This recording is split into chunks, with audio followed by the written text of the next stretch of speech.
ലേവ്യ പുസ്തകം 16 അധ്യായം. അഹ്റോന്റെ 2 പുത്രന്മാർ യഹോവയുടെ സന്നിധിയിൽ അടുത്തു ചെന്നിട്ട് മരിച്ചുപോയ ശേഷം യഹോവ മോശയോട് അരുളി ചെയ്തത് എന്തെന്നാൽ, കൃപാസനത്തിന്മീതെ മേഘത്തിൽ ഞാൻ വെളിപ്പെടുന്നത് കൊണ്ട് നിന്റെ സഹോദരനായ അഹ്റോൻ മരിക്കാതിരിക്കേണ്ടതിന് വിശുദ്ധ മന്ദിരത്തിൽ തിരശ്ശീലയ്ക്കകത്ത് പെട്ടകത്തിന്മേലുള്ള കൃപാസനത്തിൽ മുമ്പിൽ എല്ലാ സമയത്തും വരരുത് എന്നവനോട് പറയണം. പാപയാഗത്തിന് ഒരു കാളക്കിടാവിനോടും ഹോമയാഗത്തിന് ഒരു ആട്ടുകൊറ്റനോടും കൂടെ അഹ്റോൻ വിശുദ്ധ മന്ദിരത്തിൽ കടക്കണം. അവൻ പഞ്ഞിനൂൽ കൊണ്ടുള്ള വിശുദ്ധമായ അങ്കി ധരിച്ച് ദേഹത്തിൽ പഞ്ഞിനൂൽ കൊണ്ടുള്ള കാൽച്ചൊട്ട ഇട്ട് പഞ്ഞിനൂൽ കൊണ്ടുള്ള നടുക്കെട്ട് കെട്ടി പഞ്ഞിനൂൽ കൊണ്ടുള്ള മുടിയും വെക്കണം. ഇവ വിശുദ്ധ വസ്ത്രമാകിയാൽ ദേഹം വെള്ളത്തിൽ കഴുകിയിട്ട് അവയെ ധരിക്കണം. അവൻ ഇസ്രായേൽ മക്കളുടെ സഭയുടെ പക്കൽ നിന്ന് പാപയാഗത്തിന് 2 കോലാട്ടുകൊറ്റനെയും ഹോമയാഗത്തിന് 1 ആട്ടുകൊറ്റനെയും വാങ്ങണം. തനിക്കു വേണ്ടിയുള്ള പാപയാഗത്തിന്റെ കാളയെ അഹ്റോൻ അർപ്പിച്ചു തനിക്കും കുടുംബത്തിനും വേണ്ടി പ്രായശ്ചിത്തം കഴിക്കണം. അവൻ ആ 2 കോലാട്ടുകൊറ്റനെ കൊണ്ടുവന്ന് സമാഗമന കൂടാരത്തിന്റെ വാതിൽക്കൽ യഹോവയുടെ സന്നിധിയിൽ നിർത്തേണം. പിന്നെ അഹ്റോൻ യഹോവയ്ക്ക് എന്ന് ഒരു ചീട്ടും അസസേലിന് എന്ന് മറ്റൊരു ചീട്ടും ഇങ്ങനെ 2 കോലാട്ടുകൊറ്റനും ചീട്ടിടേണം. യഹോവയ്ക്കുള്ള ചീട്ട് വീണ കോലാട്ടുകൊറ്റനെ അഹ്റോൻ കൊണ്ടുവന്ന് പാപയാഗമായി അർപ്പിക്കണം. അസസേലിന് ചീട്ട് വീണ കോലാട്ടുകൊറ്റനെയോ അതിനാൽ പ്രായശ്ചിത്തം കഴിക്കേണ്ടതിന് അതിനെ അസസേലിന് മരുഭൂമിയിലേക്ക് വിട്ടയക്കേണ്ടതിനുമായി യഹോവയുടെ സന്നിധിയിൽ ജീവനോടെ നിർത്തണം. പിന്നെ തനിക്കു വേണ്ടിയുള്ള പാപയാഗത്തിന്റെ കാളയെ അഹ്റോൻ അർപ്പിച്ചു തനിക്കും കുടുംബത്തിനും വേണ്ടി പ്രായശ്ചിത്തം കഴിച്ചു തനിക്കു വേണ്ടിയുള്ള പാപയാഗത്തിന്റെ കാളയെ അറുക്കണം. അവൻ യഹോവയുടെ സന്നിധിയിൽ യാഗപീഠത്തിന്മേൽ ഉള്ള തീക്കനൽ ഒരു കലശത്തിൽ നിറച്ച് സൗരഭ്യമുള്ള ധൂപവർഗ ചൂർണം കൈ നിറയെ എടുത്ത് തിരശ്ശീലയ്ക്കകത്ത് കൊണ്ടുവരണം. താൻ മരിക്കാതിരിക്കേണ്ടതിന് ധൂപത്തിന്റെ മേഘം സാക്ഷ്യത്തിന്മേലുള്ള കൃപാസനത്തെ മറപ്പാൻ തക്കവണ്ണം അവൻ യഹോവയുടെ സന്നിധിയിൽ ധൂപവർഗം തീയിൽ ഇടേണം. അവൻ കാളയുടെ രക്തം കുറെയെടുത്ത് വിരൽ കൊണ്ട് കിഴക്കോട്ട് കൃപാസനത്തിന്മേൽ തളിക്കണം. അവൻ രക്തം കുറെ തൻ്റെ വിരൽ കൊണ്ട് കൃപാസനത്തിന് മുമ്പിലും 7 പ്രാവശ്യം തളിക്കണം. പിന്നെ അവൻ ജനത്തിനു വേണ്ടിയുള്ള പാപയാഗത്തിന്റെ കോലാട്ടുകൊറ്റനെ അറുത്ത് രക്തം തിരശ്ശീലയ്ക്കകത്ത് കൊണ്ടുവന്ന് കാളയുടെ രക്തം കൊണ്ട് ചെയ്തതുപോലെ ഇതിന്റെ രക്തം കൊണ്ടും ചെയ്ത് അതിനെ കൃപാസനത്തിന്മേലും കൃപാസനത്തിന് മുമ്പിലും തളിക്കണം. ഇസ്രായേൽ മക്കളുടെ അശുദ്ധികൾ നിമിത്തവും അവരുടെ സകല പാപവുമായ ലംഘനങ്ങൾ നിമിത്തവും അവൻ വിശുദ്ധ മന്ദിരത്തിന് പ്രായശ്ചിത്തം കഴിക്കണം. അവരുടെ ഇടയിൽ അവരുടെ അശുദ്ധിയുടെ നടുവിൽ ഇരിക്കുന്ന സമാഗമന കൂടാരത്തിനും അവൻ അങ്ങനെ തന്നെ ചെയ്യണം. അവൻ വിശുദ്ധ മന്ദിരത്തിൽ പ്രായശ്ചിത്തം കഴിപ്പാൻ കടന്നിട്ട് പുറത്തു വരുന്നതുവരെ സമാഗമന കൂടാരത്തിൽ ആരും ഉണ്ടായിരിക്കരുത്. ഇങ്ങനെ അവൻ തനിക്കും കുടുംബത്തിനും ഇസ്രായേലിന്റെ സർവ്വസഭയ്ക്കും വേണ്ടി പ്രായശ്ചിത്തം കഴിക്കണം. പിന്നെ അവൻ യഹോവയുടെ സന്നിധിയിലുള്ള യാഗപീഠത്തിങ്കൽ ചെന്ന് അതിനും പ്രായശ്ചിത്തം കഴിക്കണം. കാളയുടെ രക്തം കോലാട്ടുകൊറ്റന്റെ രക്തവും കുറേശ്ശെ എടുത്ത് പീഠത്തിന്റെ കൊമ്പുകളിൽ ചുറ്റും പുരട്ടേണം. അവൻ രക്തം കുറെ വിരൽ കൊണ്ട് 7 പ്രാവശ്യം അതിന്മേൽ തളിച്ച് ഇസ്രായേൽ മക്കളുടെ അശുദ്ധികളെ നീക്കി വെടിപ്പാക്കി ശുദ്ധീകരിക്കണം. അവൻ വിശുദ്ധ മന്ദിരത്തിനും സമാഗമന കൂടാരത്തിനും യാഗപീഠത്തിനും ഇങ്ങനെ പ്രായശ്ചിത്തം കഴിച്ചു തീർന്ന ശേഷം ജീവനോടിരിക്കുന്ന കോലാട്ടുകൊറ്റനെ കൊണ്ടുവരണം. ജീവനോടിരിക്കുന്ന കോലാട്ടുകൊറ്റന്റെ തലയിൽ അഹ്റോൻ കൈ 2 വെച്ച് ഇസ്രായേൽ മക്കളുടെ എല്ലാ കുറ്റങ്ങളും സകല പാപങ്ങളുമായ ലംഘനങ്ങളൊക്കെയും ഏറ്റുപറഞ്ഞ് കോലാട്ടുകൊറ്റന്റെ തലയിൽ ചുമത്തി നിയമിക്കപ്പെട്ട ഒരാളുടെ കൈവശം അതിനെ മരുഭൂമിയിലേക്ക് അയക്കണം. കോലാട്ടുകൊറ്റൻ അവരുടെ കുറ്റങ്ങളെ ഒക്കെയും ശൂന്യപ്രദേശത്തേക്ക് ചുമന്നുകൊണ്ടു പോകണം. അവൻ കോലാട്ടുകൊറ്റനെ മരുഭൂമിയിൽ വിടേണം. പിന്നെ അഹ്റോൻ സമാഗമന കൂടാരത്തിൽ വന്ന് താൻ വിശുദ്ധ മന്ദിരത്തിൽ കടന്നപ്പോൾ ധരിച്ചിരുന്ന പഞ്ഞിനൂൽ വസ്ത്രം നീക്കി അവിടെ വെച്ചേക്കണം. അവൻ ഒരു വിശുദ്ധ സ്ഥലത്ത് വെച്ച് വെള്ളം കൊണ്ട് ദേഹം കഴുകി സ്വന്തം വസ്ത്രം ധരിച്ച് പുറത്തു വന്ന് തൻ്റെ ഹോമയാഗവും ജനത്തിൻ്റെ ഹോമയാഗവും അർപ്പിച്ച് തനിക്കും ജനത്തിനു വേണ്ടി പ്രായശ്ചിത്തം കഴിക്കണം. അവൻ പാപയാഗത്തിന്റെ മേധസ് യാഗപീഠത്തിന്മേൽ ദഹിപ്പിക്കണം. ആട്ടുകൊറ്റനെ അസസേലിന് കൊണ്ടുപോയി വിട്ടവൻ വസ്ത്രമലക്കി ദേഹം വെള്ളത്തിൽ കഴുകിയിട്ട് മാത്രമേ പാളയത്തിൽ വരാവൂ. വിശുദ്ധ മന്ദിരത്തിൽ പ്രായശ്ചിത്തം കഴിക്കേണ്ടതിന് രക്തം കൊണ്ടുപോയ പാപയാഗത്തിൻ്റെ കാളയെയും കോലാട്ടുകൊറ്റനെയും പാളയത്തിന് പുറത്തു കൊണ്ടുപോകണം. അവയുടെ തോലും മാംസവും ചാണകവും തീയിലിട്ട് ചുട്ടുകളയണം. അവയെ ചുട്ടുകളഞ്ഞവൻ വസ്ത്രമലക്കി ദേഹം വെള്ളത്തിൽ കഴുകിയിട്ട് മാത്രമേ പാളയത്തിൽ വരാവൂ. ഇത് നിങ്ങൾക്ക് എന്നേക്കുമുള്ള ചട്ടമായിരിക്കണം. 7-ാം മാസം 10-ാം തീയതി നിങ്ങൾ ആത്മതപനം ചെയ്യണം. സ്വദേശിയും നിങ്ങളുടെ ഇടയിൽ പാർക്കുന്ന പരദേശിയും യാതൊരു വേലയും ചെയ്യരുത്.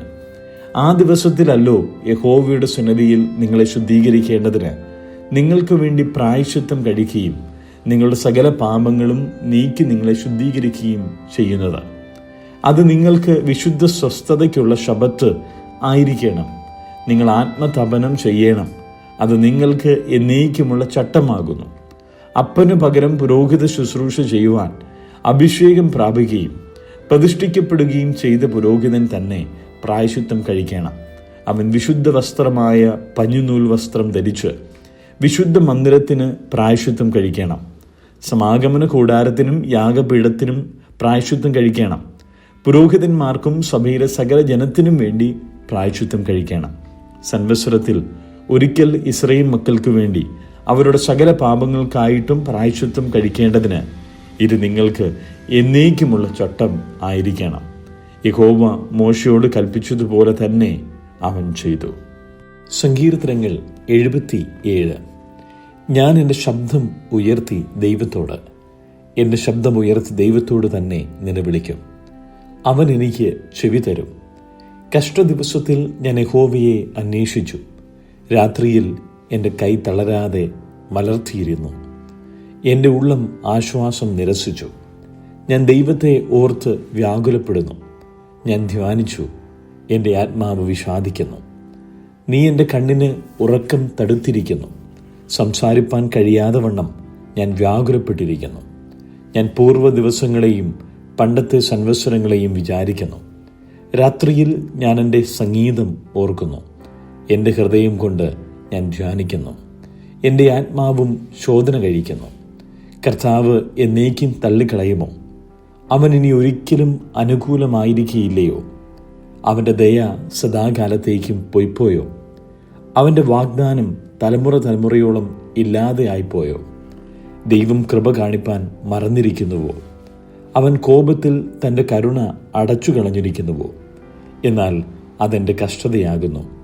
അത്യുന്നതൻ്റെ വലങ്കൈ വരുത്തിയ സംവത്സരങ്ങൾ തന്നെ എന്ന് ഞാൻ പറഞ്ഞു.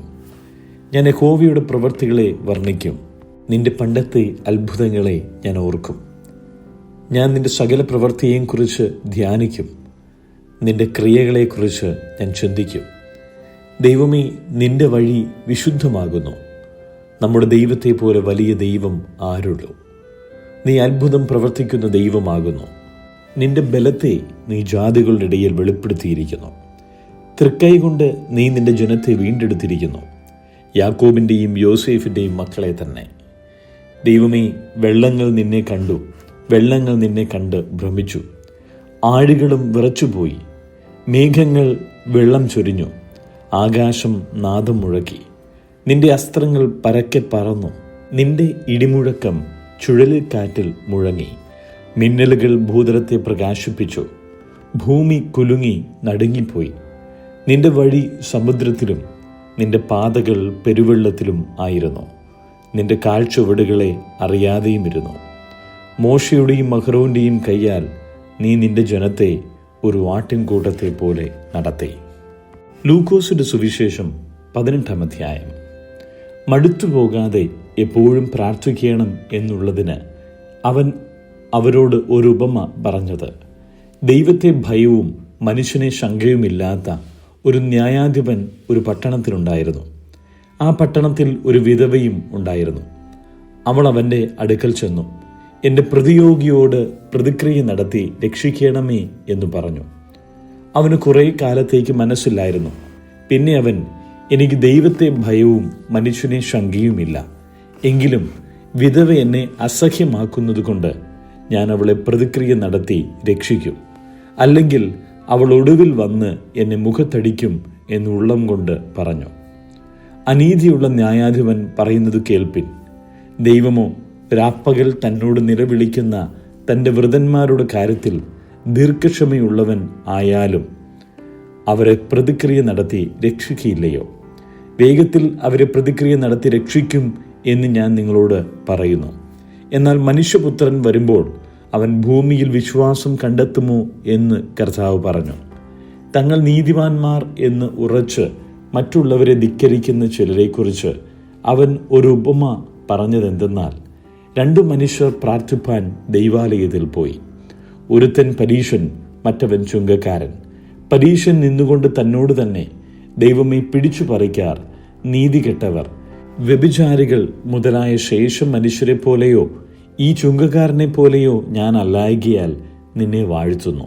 ആഴ്ചയിൽ 2 വട്ടം ഉപവസിക്കുന്നു, നേടുന്നതിലൊക്കെയും പതാരം കൊടുത്തു വരുന്നു എന്നിങ്ങനെ പ്രാർത്ഥിച്ചു. ചുങ്കക്കാരനോ ദൂരത്തു നിന്നുകൊണ്ട് സ്വർഗത്തേക്ക് നോക്കുവാൻ പോലും തുനിയാതെ മാറത്തടിച്ചു, ദൈവമേ, പാപിയായ എന്നോട് കരുണയുണ്ടാകണമേ എന്ന് പറഞ്ഞു. അവൻ നീതീകരിക്കപ്പെട്ടവനായി വീട്ടിലേക്ക് പോയി. മറ്റവൻ അങ്ങനെയല്ല. തന്നെത്താൻ ഉയർത്തുന്നവൻ എല്ലാം താഴ്ത്തപ്പെടും, തന്നെത്താൻ താഴ്ത്തുന്നവനെല്ലാം ഉയർത്തപ്പെടും എന്ന് ഞാൻ നിങ്ങളോട് പറയുന്നു. അവൻ തൊടേണ്ടതിന് ചിലർ ശിശുക്കളെയും അവൻ്റെ അടുക്കൽ കൊണ്ടുവന്നു. ശിഷ്യന്മാർ അത് കണ്ട് അവരെ ശാസിച്ചു. യേശുവോ അവരെ അരികത്ത് വിളിച്ചു, പൈതങ്ങളെ എൻ്റെ അടുക്കൽ വരുവാൻ വിടുവിൻ, അവരെ തടുക്കരുത്. ദൈവരാജ്യം ഇങ്ങനെയുള്ളവരുടേത് ആകുന്നു. ദൈവരാജ്യത്തെ ശിശു എന്ന പോലെ കൈക്കൊള്ളാത്തവൻ ആരും ഒരു നാളും അതിൽ കടക്കിയില്ല എന്ന് ഞാൻ സത്യമായിട്ട് നിങ്ങളോട് പറയുന്നു എന്ന് പറഞ്ഞു. ഒരു പ്രമാണി അവനോട്, നല്ല ഗുരു, ഞാൻ നിത്യജീവനെ അവകാശമാക്കേണ്ടതിന് എന്തു ചെയ്യണം എന്ന് ചോദിച്ചു. അതിന് യേശു, എന്നെ നല്ലവൻ എന്ന് പറയുന്നത് എന്ത്? ദൈവം ഒരുവനല്ലാതെ നല്ലവൻ ആരുമില്ല. വ്യഭിചാരം ചെയ്യരുത്, കൊല ചെയ്യരുത്, മോഷ്ടിക്കരുത്, കള്ളസാക്ഷ്യം പറയരുത്, നിന്റെ അപ്പനെയും അമ്മയെയും ബഹുമാനിക്കുക എന്നീ കൽപ്പനകളെ നീ അറിയുന്നുവല്ലോ എന്ന് പറഞ്ഞു. ഇവയൊക്കെയും ഞാൻ ചെറുപ്പം മുതൽ കാത്തുകൊണ്ടിരിക്കുന്നു എന്നവൻ പറഞ്ഞത് കേട്ടിട്ട് യേശു, ഇനി ഒരു കുറവ് നിനക്കുണ്ട്. നിനക്കുള്ളതൊക്കെയും വിറ്റ് ദരിദ്രന്മാർക്ക് പകുത്തു കൊടുക്കുക, എന്നാൽ സ്വർഗത്തിൽ നിനക്ക് നിക്ഷേപമുണ്ടാകും. പിന്നെ വന്ന് എന്നെ അനുഗമിക്കുക എന്ന് പറഞ്ഞു. അവൻ എത്രയും ധനവാനാകൊണ്ട് ഇത് കേട്ടിട്ട് അതിദുഃഖിതനായി തീർന്നു. യേശു അവനെ കണ്ടിട്ട്, സമ്പത്തുള്ളവർ ദൈവരാജ്യത്തിൽ കടക്കുന്നത് എത്ര പ്രയാസം! ധനവാൻ ദൈവരാജ്യത്തിൽ കടക്കുന്നതിനേക്കാൾ ഒട്ടകം സൂചിക്കുഴയൂടെ കടക്കുന്നത് എളുപ്പം എന്ന് പറഞ്ഞു.